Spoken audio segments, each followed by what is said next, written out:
I hope this works out, I'll tell you that much. I got early access to my super to buy this shirt, and I need this to work out. Do you ever have two friends from different social groups and you don't want them to meet because you've told them different lies? You've just been weaving webs of deception and you're going to bring these two worlds together to start a true crime podcast about all your bullshit. You don't work at Nando's. Yeah, I know, I just said that because I've got no integrity. I've got 6 different personalities. I just adapt to whatever the dominant energy is in the room. I'll capitulate to your desires. I'm a shape-shifting sycophant, a brown nose, a cuck. If you disrespect me, I'll wash your feet. Like, I hate confident people. All my friends have anxiety disorders. Which is great, because you do a no-show, they think it's their fault. They blame themselves when you don't show up to the birthday barbecue. You know? Like, oh, I shouldn't have been born. I fucked up again. Just alone with a chorizo. But I have autism, obviously, and I was vaccinated 100 times today. And it's advancing right now, and it's contagious, and I don't mean to cast aspersions, but the front row can smell prime numbers now. 43. There are a lot of signs I was on the spectrum. Like, when I went skydiving, I was completely indifferent. I was just... It's just gravity cancelling out with air resistance, isn't it? I know everyone else is so thrilled.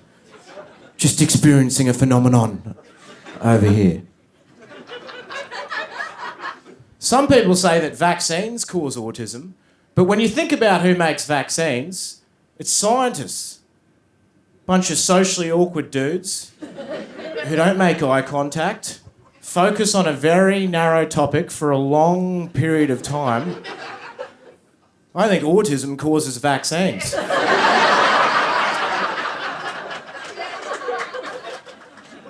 I still think vaccines cause it as well. That's just a recruitment drive for the next generation of scientists. Join us. Yeah, come on, mate. Yeah, join. You'll never enjoy a sunset again. Come on. Would you rather have a huge number of roots or get the square root of a huge number?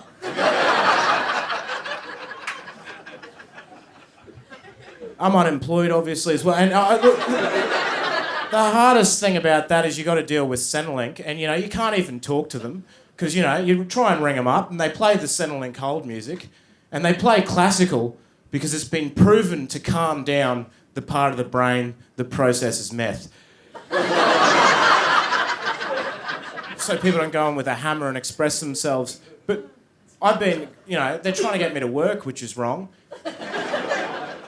They put me in this awful job. It's called the docks. It's a very hard-hitting job. You know, type of job with a lot of beep, beep. You know that noise? Like beep. You know that noise? Like beep, beep. A lot of that noise. It's the type of job where they bully each other into friendship.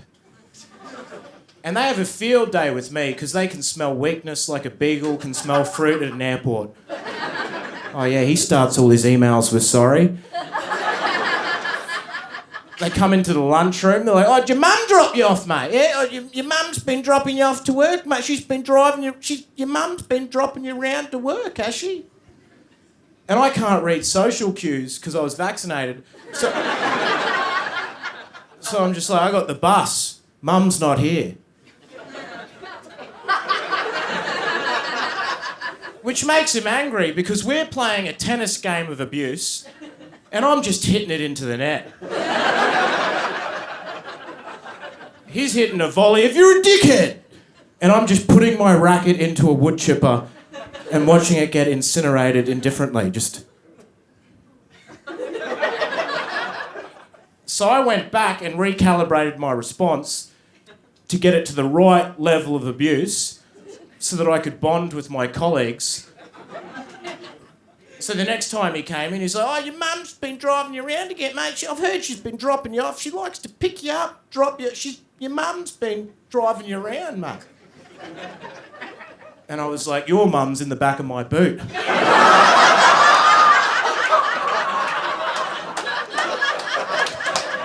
I'm going to drive it into the wharf, you dog scum. Your dad's in the back. I used his skin to refurbish the upholstery, didn't I? Let's dance, dipstick. You're a dipstick, mate. That's what you are. You're the biggest dip on a stick I've ever seen, to be honest. I'd like to get a big vat of hummus. Dip you right into it, because I think you're a homosexual. And I'd like to... That's what I said to him. I never said that. I'm too much of a coward. I found that out when I went to the beach with my family, saw a shark, and kept it a secret.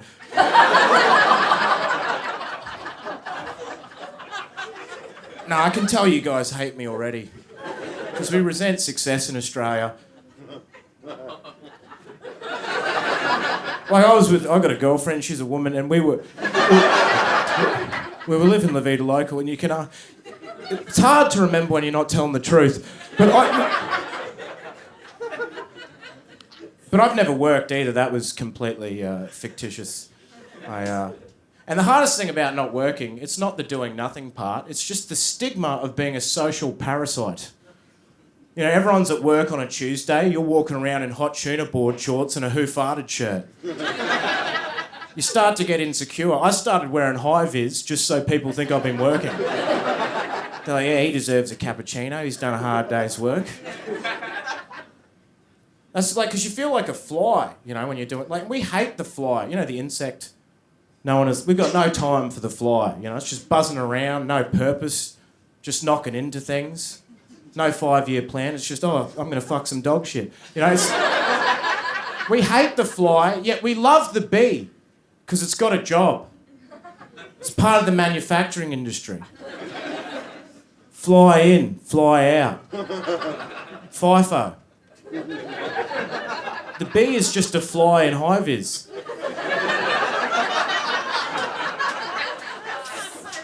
Bees sting people and we still like them because they're busy. They're like, I'm trying to pollinate a jacaranda, you dog. I've got to get back to the queen bee. Give the queen a foot rub.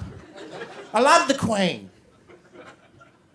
I was going to end on that bit. Now I'm not. I'm going to do 7 more hours. I'm going to make Lord of the Rings look like a fucking Snapchat.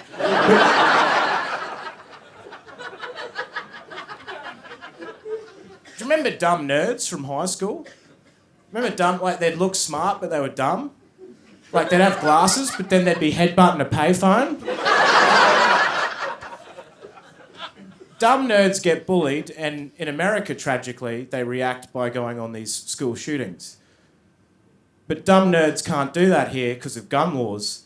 They have to join a medieval reenactment group. No need to apologise, my liege, it's only a flesh wound! Inside every one of them is a rain of bullets restrained by legislation. Smart nerds, they get bullied, they move to Silicon Valley and build a robot to replace their bully's forklift driver job. You stole my lunch money, now I'm going to steal your ability to provide lunch for your family.